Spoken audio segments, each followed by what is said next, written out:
नमस्कार and welcome you all at Indo Pathshala. आज का टॉपिक है हमारे पास डिजीज। ओके, साइंस का टॉपिक है। Let's start the video and don't forget to subscribe the channel and share the video. आप लाइक भी कर सकते हैं, कमेंट करना अच्छे से, ठीक है। पहला क्वेश्चन है, which one of the given disease is caused bye protozoa. तो ये है आपका मलेरिया, ठीक है। मलेरिया को याद रखना, ये प्रोटोजोआ से होता है। तो यहाँ पे एक्स्ट्रा फैक्ट के तौर पे मैंने लिख दिया है, ये जो जिस एरिया को, हमारे बॉडी के जिस पार्ट को प्रभावित करता है उसमें आते हैं स्प्लीन एंड आरबीसी, ठीक है। Spleen is affected by malaria, इसको हिंदी में तिल्ली बोलते हैं। तिल्ली और आरबीसी इससे अफेक्ट हो जाती है। इसके साथ ही जो इसका परजीवी है, ठीक है, वो है आपका प्लाज्मोडियम। और जो इसका कैरियर मस्कीटो है वो है आपका मादा एनोफ्लीज, यानी कि फीमेल एनोफ्लीज मॉस्कीटो जो है वो इसको कैरी करके ले जाती है और ह्यूमंस की बॉडी में इंजेक्ट कर देती है। वहीं बात करते हैं इसके जो लक्षण होते हैं वो क्या क्या होते हैं। तो ठंड के साथ बुखार आना इसका एक अफेक्ट है जो देखने के लिए मिलता है, ठीक है। ये था इसका पूरा जो यहाँ पे सबको लिखा हुआ है। वेल, नेक्स्ट क्वेश्चन है हमारे पास, which of the given human organs is responsible for alcohol detoxification. तो ये जो हम जानते हैं ये काम करता है हमारा लिवर, ठीक है। तो इसको याद रखना। इसके लिए आप किडनी पे मत जाना प्लीज़। किडनी जनरली लोग दिखा देते हैं, डिटॉक्सिफिकेशन का काम जो है वो किडनी करती है, ऐसा नहीं है। जो हमारा बॉडी का पार्ट अफेक्ट होता है वो होता है लिवर, ठीक है। इसलिए कहते हैं ना, दारू पीने से लिवर खराब हो जाता है। The liver is responsible for alcohol detoxification, और ये डिटॉक्सीफाई करता है harmful substances through complex chemical reaction. क्योंकि जैसा कि हम जानते हैं हमारी बॉडी में जो भी हम हाई एसिडिक जो भी इनटेक हम लेते हैं उसको नॉर्मल करने के लिए, न्यूट्रलाइज करने के लिए लिवर दुनिया भर के अलग अलग टाइप के जो एसिड हैं वो रिलीज़ करता है, बॉडी से सब्सटेंस को रिलीज़ करता है, केमिकल रिएक्शन करता है। लेकिन जो दारू है उसको कई बार करने में प्रॉब्लम आती है और हमारा जो लिवर है वो अफेक्ट हो जाता है, ठीक है। नेक्स्ट हमारे पास, which of the substance are responsible for arthritis in the joints of the body. इस क्वेश्चन को करने से पहले ना आप लिवर के बारे में कुछ चीज़ें और जान लो, उसको भी एक्सप्लेन कर देते हैं। मैंने उसको ना लिखा नहीं है तो मैं आपको बोल बोल के समझा रहा हूँ। हो सके तो उसको एक तरह से ना रिकॉल कर लेना बाद में। जो लिवर होता है वो हमारी बॉडी की सबसे बड़ी ग्रंथि होती है, ठीक है। सबसे बड़ा पार्ट होता है लिवर हमारी बॉडी का, और उसका जो वेट होता है वो होता है 1.5 से 2 किलो एक वयस्क मेल और फीमेल के अंदर। वहीं आप बात करते हो तो पित्त होता है, पित्त को रिलीज़ करता है लिवर हमारी बॉडी के अंदर। इसके साथ ही कार्बोहाइड्रेट का जो है उसको ग्लूकोज के अंदर चेंज कर देता है, ठीक है, लिवर ही करता है ये भी। इसके साथ ही फिब्रिनोजन एक नाम का प्रोटीन भी निकलता है लिवर, और इससे क्या होता है ना, बॉडी के अंदर जब हमारे को कोई चोट लग जाती है, कुछ कट फट जाता है, तो उसका जो क्लॉटिंग होती है, रक्त की क्लॉटिंग करने में, ब्लड की क्लॉटिंग करने में लिवर जो है फिब्रिनोजन नामक एक प्रोटीन निकालता है। और सुनो, जब आपकी बॉडी के ऊपर आपको दिख रहा होगा कि ब्लड निकल रहा है और खून जम गया, तो वो करता है फिब्रिनोजन। लेकिन वहीं जब आपको अंदरूनी चोट लगती है ना, और अंदर बॉडी के अंदर खून निकल रहा होता है, बाहर कुछ नहीं दिख रहा होता, तो उस कंडीशन में हेपेरिन नाम का एक प्रोटीन निकालता है। कौन सा? हेपेरिन नाम का प्रोटीन निकालता है, जिससे ब्लड अंदर जो कोई नस वस कट वट जाती है वो कवर हो जाती है, उसकी ब्लड क्लॉटिंग हो जाती है। ये सारे काम जो हैं ये आपका लिवर ही करता है। इसके साथ ही एक दो पॉइंट और जो मुझे याद आ रहे हैं, उसमें ये आप देख सकते हो, बॉडी टेम्परेचर को मेंटेन करने का काम भी जो है वो लिवर ही करता है। और जब किसी इंसान को पॉइजन दिया जाता है तब उसके लिवर की ही जांच होती है। ये सारी चीज़ें थी लिवर के बारे में, तो जो मुझे अभी याद आया मैंने आपको एक्सप्लेन कर दिया है, ठीक है। और ग्लूकोज वाला जो भाग है ना, जो मैंने बताया है, उसका आप देख सकते हो, ग्लूकोज को ग्लाइकोजन में चेंज करता है ना। जो हमने कार्बोहाइड्रेट लिया ग्लूकोज के फॉर्म में, उसको ग्लाइकोजेन में चेंज कर देता है। ये सही साइंस में उसका एक्सप्लेनेशन है जो मैंने पहले लाइन आपको अभी बोली थी। तो लिवर के बारे में सारी चीज़ें हैं, इसको आप देख सकते हो। वहीं हमने जो भी नेक्स्ट क्वेश्चन देखा है, इसको मैं हटा के आगे चलता हूँ। नेक्स्ट क्वेश्चन जो हम अभी पीछे देख रहे थे, which of the substance are responsible for arthritis in joints of the body. तो ये है आपका डी, यूरिक एसिड एक रीज़न है जिसकी वजह से हमारे को गठिया का इशू देखने के लिए मिलता है बॉडी के अंदर, ठीक है। यहाँ पे आप देखोगे आर्थराइटिस जो है ये किसकी वजह से होता है, ये यूरिक एसिड की वजह से होता है, ठीक है। यूरिक एसिड का डिपोजिशन हो जाता है जॉइंट्स के अंदर फ्लूइड के फॉर्म में, इसकी वजह से लोगों को आर्थराइटिस का इशू हो जाता है बॉडी में। नेक्स्ट क्वेश्चन है हमारे पास, ड्रॉप्सी रोग दिए गए पदार्थों में से किसके कारण होता है। तो ड्रॉप्सी जो रोग है आपका, ड्रॉप्सी डिजीज़ है, ये होती है मस्टर्ड ऑयल की वजह से, ठीक है। ड्रॉप्सी डिजीज जो है ये कैरेक्टराइज इसको हम कर सकते हैं swelling of body tissue due to accumulation of fluids. ठीक है, तो बॉडी में आपका फ्लूइड जमा हो जाता है जिसकी वजह से बॉडी में ना स्वेलिंग हो जाती है आपकी। ये होता किसी वजह से है, मस्टर्ड ऑयल की वजह से होता है। और ये रीज़न इसका हमने इसमें नीचे दिया हुआ है, जब भी आपका मस्टर्ड ऑयल एडल्ट्रेटेड होगा यानी कि मिलावट वाला होगा तो आपको ये इशू देखने के लिए मिलता है। नेक्स्ट क्वेश्चन है diarrhoea is caused by which of the given vectors. तो डायरिया की अगर हम बात करते हैं तो इसका करेक्ट आंसर है हमारे पास रोटा वायरस। ठीक है, तो किसके कारण की वजह से होता है? रोटा वायरस होता है, यानी कि वायरस का ही एक प्रकार है जिसकी वजह से डायरिया होता है। D is the correct answer. अगर हम एक्स्ट्रा फैक्ट की बात देखें तो यहाँ पे लिख लो, जो रोटा वायरस है ये आपका आरएनए वायरस होता है जिसकी वजह से डायरिया होता है। पर इतने से काम चलेगा नहीं, जो क्वेश्चन लिखा हुआ है इसके आने के चांसेस कम है, लेकिन जो मैं आपको बोल के बता रहा हूँ उसको भी आप थोड़ा सा ध्यान रखना।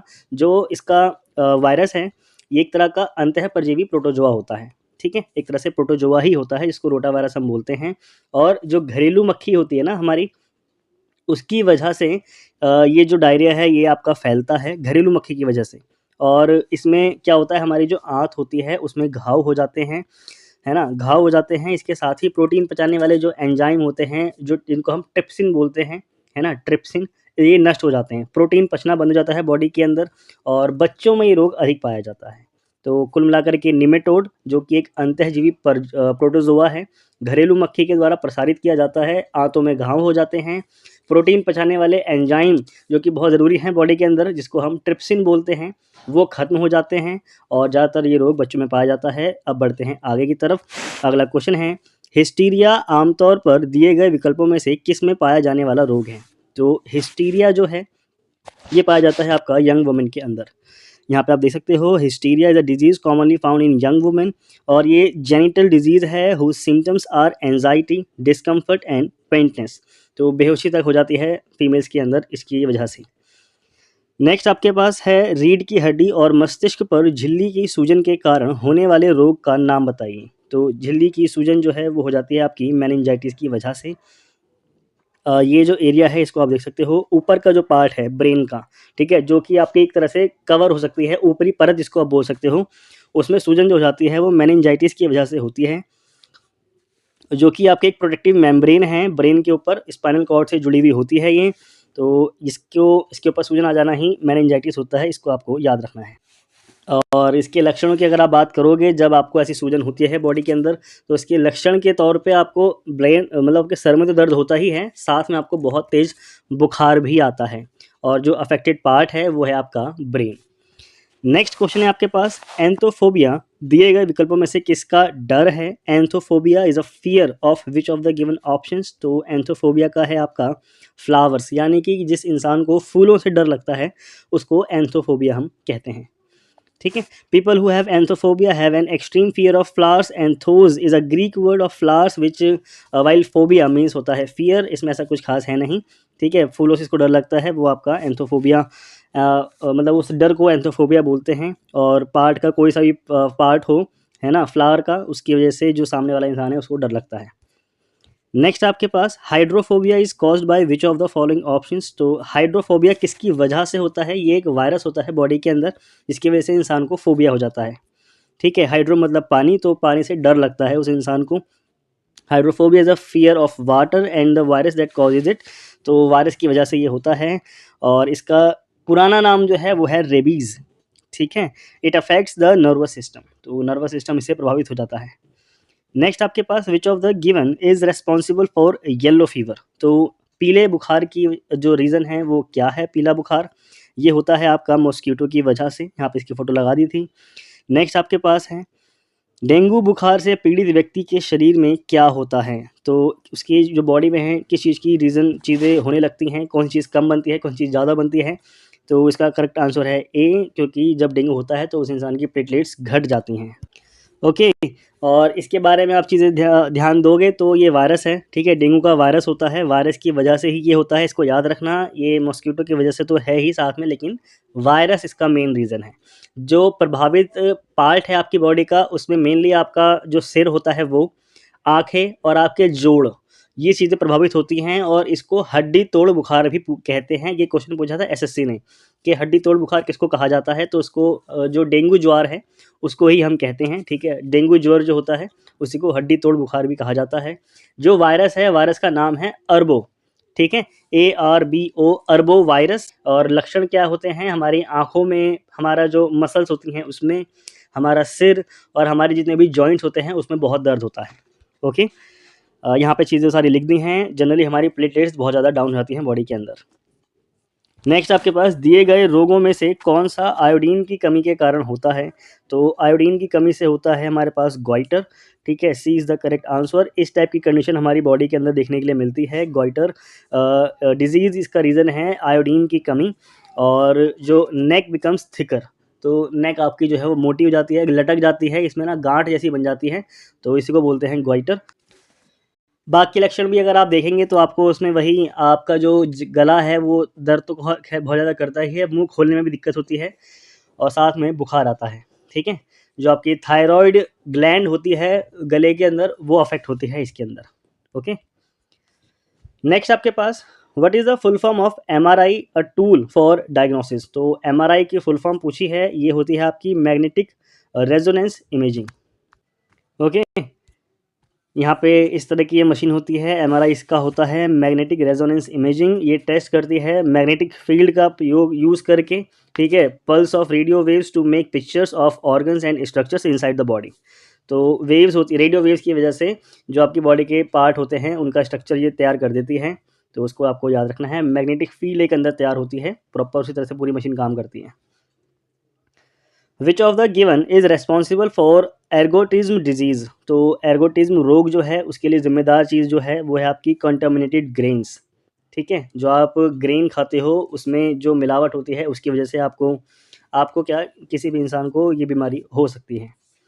यहाँ पे आप देख सकते हो एर्गोटिज्म डिजीज़, इसका जो कॉज है वो है कंटामिनेटेड ग्रेन्स। और ये होता कब है, जब हम लॉन्ग टर्म तक इस जो एर्गोट पॉइजन होता है जिसको मिलावट होती है इसको इनटेक करते हैं, तब हमारी बॉडी को एक तरह से प्रभावित कर देता है। नेक्स्ट आपके पास which of the given is responsible for itai itai disease. तो इटाई इटाई डिजीज़ जो है ये होती है कैडमियम की वजह से। यहाँ पे आप देख सकते हो जो हमारी बॉडी के पार्ट होते हैं, हड्डियाँ होती हैं, वो इससे अफेक्ट हो जाती हैं, इटाई इटाई डिजीज़। इसको ऑफिशियली रिकॉग्नाइज़ किया गया था 1968 के अंदर, ठीक है। और पहली डिजीज़ है जिसको एनवायरमेंटल पॉल्यूशन की वजह से भी जाना गया था, जापान के अंदर ये फैली थी, ठीक है। Itai itai disease, itai itai disease जो है इसका कॉड होता है, जो कॉज होता है वो है कैडमियम, ठीक है। एक्सपोजर जो बॉडी के हैं वो आपके इस तरह के हो जाते हैं, ठीक है। धनुष जैसी हड्डियाँ बन जाती हैं या फिर टकराती हुई हड्डियाँ हो जाती हैं पैरों की, या तो डेवलप नहीं हो पाती, कमर आपकी जो कमर की हड्डी होती है वो मुड़ जाती है, ठीक है। और पोस्चर तो हमने देख लिया है, कैडमियम की वजह से एक्सपोजर जो है वो बॉडी का ख़राब हो जाता है। साथ ही ह्यूमन एक्टिविटीज़ करने में खैर दिक्कत तो वो आएंगी ही, वो इसके कॉन्सिक्वेंसेज हैं। नेक्स्ट आपके पास for which of the given BMD test are perform. तो BMD परीक्षण के जो किए जाते हैं वो किसके लिए किए जाते हैं, तो ये किया जाता है आपका ऑस्टियोपोरोसिस को जानने के लिए, ठीक है। ऑस्टियोपोरोसिस, देखो जो ऑस्टियो शब्द है ये हड्डियों के लिए वर्ड यूज़ किया जाता है, ठीक है। रूट वर्ड है बोन्स का ऑस्टियो।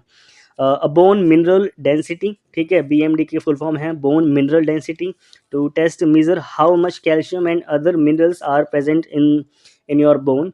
तो बॉडी के जो आपकी बोन्स हैं उसमें मिनरल्स की जांच करने के लिए आपका ऑस्टियोपोरोसिस किया जाता है। This test detect osteoporosis. Next है it in medical terms golden hour is related to which of the given options. तो गोल्डन आवर जो ये है किससे संबंधित है, ये संबंधित है हार्ट अटैक से, ठीक है। गोल्डन आवर ये इंपॉर्टेंट क्वेश्चन है, पूछा हुआ है। गोल्डन आवर का संबंध हार्ट अटैक से होता है। ये क्रिटिकल आवर होता है from onset of heart attack. तो हार्ट अटैक के आसपास का जो समय है उसी को कुछ क्रिटिकल जो आवर होते हैं, जब इंसान का सांस लेने में उसको दिक्कत चल रही होती है, उसी को गोल्डन आवर बोला जाता है। Most of the deaths occurring during this period. Next आपके पास DPT टीकों के तहत निम्नलिखित में से किस बीमारी का इलाज नहीं किया जाता। तो DPT टीके में आपका डिप्थीरिया, टिटनेस और टाइफॉइड, टाइफॉइड इसमें है, पोलियो इसमें आता है। P से पोलियो है, D से डिप्थीरिया है, T से टिटनेस है, जबकि आपका टाइफॉइड इसके अंदर इंक्लूड नहीं होता, ठीक है। DPT vaccine refers to class of vaccines given against 3 infections in human. ये बचपन में ही दे दिए जाते हैं आपको, हमको, मुझको, बाकी जितने भी लोग हैं सबको ये मिले ही हैं, diphtheria, polio and tetanus. Next आपके पास, जब कोई भी बीमारी दुनिया भर में फैलती है तो उसे क्या कहा जाता है? Endemic, pandemic, epizootic. तो खैर एपिजोटिक कुछ नहीं होता है, हम लोगों ने अभी हाल ही में पिछले ही कुछ 2-3 सालों में दुनिया भर में एक बीमारी देखी है, इसको हम बोलते हैं पैंडेमिक। ठीक है, when any disease spread across the world it called pandemic. और जब किसी स्पेसिफिक देश की एक स्पेसिफिक लोकेशन पे फैलती है तो उसको हम बोलते हैं एंडेमिक। ओके, जैसे कि मान लो भारत नहीं, कोई ये एक देश मान लो और इसके इस एरिया में बीमारी फैल गई है तो उसको हम बोलते हैं एंडेमिक। ओके, कोविड-19 इसका एग्जाम्पल है। नेक्स्ट हमारे पास पोलियो वैक्सीन की जो खोज करता है वो कौन थे? पोलियो वैक्सीन को खोजा था हमारे जॉन साल्क ने। ठीक है, पोलियो एंड इनफैक्ट ये तो खैर आपको पता ही है, बॉडी में जो हमारे बोन्स होती हैं उनके डेवलपमेंट को रोक देता है ये वायरस। और पोलियो को ख़त्म करने वाला जो वैक्सीन है उसके अंदर भी जो पोलियो नाम का वायरस है वही डाला जाता है। हर बूंद में पोलियो नाम का वायरस होता है जो जाकर के बॉडी के अंदर पोलियो वायरस को ख़त्म कर देता है। जॉन साल्क ने इसकी जो है खोज करी थी 1955 के अंदर। ओके, तो अब नेक्स्ट हमारे को देखने हैं चिकित्सा और उनसे संबंधित जितने भी हमारे आविष्कार किए गए हैं वो किसने किए, कैसे किए। अब जितने मेरे को याद आएंगे 5 या 7 मैं आपको बता देता हूँ। जैसे कि सबसे पहले अगर मैं रिकॉल करूँ तो विटामिन की खोज करी थी ली फंक ने। और होम्योपैथी की जो आविष्कारक थे वो थे आपके हैनीमैन। ओपन हार्ट सर्जरी, सबसे पहले ओपन हार्ट सर्जरी करी थी वॉल्ट लिलेहल नाम के एक व्यक्ति ने करी थी। ठीक है, अगर देखो मुझसे कोई शायद आगे पीछे गलती हो जाए तो कमेंट करके बता देना। ठीक है, नॉर्मली याद करके आपको मैं बता रहा हूँ। बैक्टीरिया की खोज करी थी लेवन हॉक ने। आरएनए की खोज करी थी जेम्स वॉटसन और आर्थर अर्ग। हाँ जी, आर्थर अर्ग ने ही इनकी खोज करी थी। मलेरिया परजीवी व चिकित्सा रोनाल्ड रॉस। विटामिन ए की खोज करी थी मैक्यूलन ने। इसके अलावा बीसीजी जो आपके टीके लगते हैं, यूरिन कॉलमेट ने इनकी खोज करी थी। डीएनए की खोज तो आपको पता ही होगा, जेम्स वॉट्स और क्रिक ने करी थी इनकी खोज। डीएनए संश्लेषण जो हम करते हैं, ठीक है, सिंथेसाइजेशन जो हम करते हैं, कॉर्नबर्ग इनके लिए जाने जाते हैं। और रेबीज का टीका जो है वो लुई पास्चर ने खोजा था। इतने ही फिलहाल मुझे याद आ रहे हैं। एक और देख सकते हो आप, हार्ट ट्रांसप्लांट जो सबसे पहले किया था वो थे Christian Barnard. TB antibiotic streptomycin की खोज किसने करी थी? तो उसका करेक्ट आंसर है सेल्मन वॉक्समैन। बाकी जो थे मैंने आपको अभी जस्ट पीछे बताए ही हैं कौन कौन था। एक चीज़ और याद कर सकते हो आप, लिंग हार्मोन जो होता है यानी कि फीमेल हार्मोन कौन से हैं, है ना, टेस्टोस्टेरोन कौन सा है। बाकी जो दूसरा वाला फीमेल का होता है वो मुझे भी क्लिक नहीं कर रहा है। एस्ट्रोजन, एस्ट्रोजन वाला कौन सा, किसका है, फीमेल का है, मेल का है, इसकी जो खोज करी थी वो की थी आपकी स्टेनाच ने। ठीक है, स्टेनाच इनका नाम था जिन्होंने लिंग हार्मोन की खोज करी थी। 20 का करेक्ट आंसर है सेल्मन वॉक्समैन। यहाँ पे आप देख सकते हो streptomycin and numerous other antibiotics के लिए इन्होंने जो टीके हैं उनकी खोज करी थी। Next, out of the following which disease is caused bye dust. तो डस्ट का जो रीज़न है वो है आपका सिलिकोसिस। ठीक है, ये सारी चीज़ें यहाँ पे लिखी हुई हैं। Inhaling crystalline silica dust leads to silicosis. तो सिलिकोसिस इसी की वजह से होता है जब आप सिलिका जो डस्ट होती है उसको इनहेल करते हो। A type of occupational lung disease इससे हो जाती हैं। Different types of stone, rock, sand और क्ले से जो आपका सिलिका है वो निकलता है धूल के फॉर्म में, बहुत बारीक बारीक कणों के रूप में ये मौजूद होती है। द चेस्ट लिम्फ नोड होते हैं हमारी बॉडी के अंदर। And lungs swell as result in silica dust exposure. तो कुल मिलाकर के तो अफेक्ट और उनके जो कॉन्सिक्वेंसेज हैं वो बताए गए हैं कि उनमें सूजन हो जाती है। नेक्स्ट हमारे पास यहाँ पे कुछ वायरल डिजीज़ हैं ह्यूमन की और उनके वायरस हैं। जैसे कि कॉमन कोल्ड अगर किसी को हुआ है, जैसे जब सर्दी का टाइम चल रहा है तो उसका रीज़न होता है राइनो वायरस।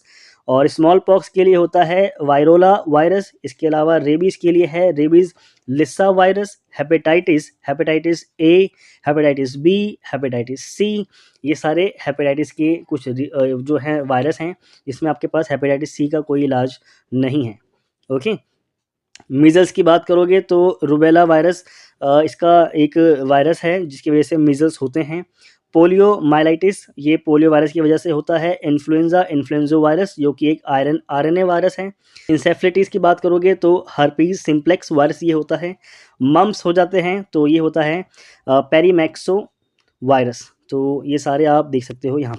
ओके, नेक्स्ट है हमारे पास यहाँ पे कुछ प्रोटोजोआ से होने वाली बीमारी और उनके ट्रांसमिशन के रीज़न क्या क्या हैं। सारे मैं आपको नहीं पढ़ रहा हूँ, जो इंपॉर्टेंट है सिर्फ वो पढ़ देता हूँ। जैसे कि आपका डायरिया है, मलेरिया है, ठीक है, और लिशमेनिया वायरस जो है प्रोटोजोआ से जो होता है, वायरस नहीं है, माफ़ करें, लिशमेनिया प्रोटोजोआ जो है ये हो गया। और बाकी चीज़ें आप देख सकते हो। ट्रिपैनोसोमा, इसकी वजह से जो स्लीपिंग डिजीज़ है वो हो जाती है। सीसी मक्खी जो होती है वो इसका रीज़न होती है, वो उसको जो बीमारी है वो फैलाती है।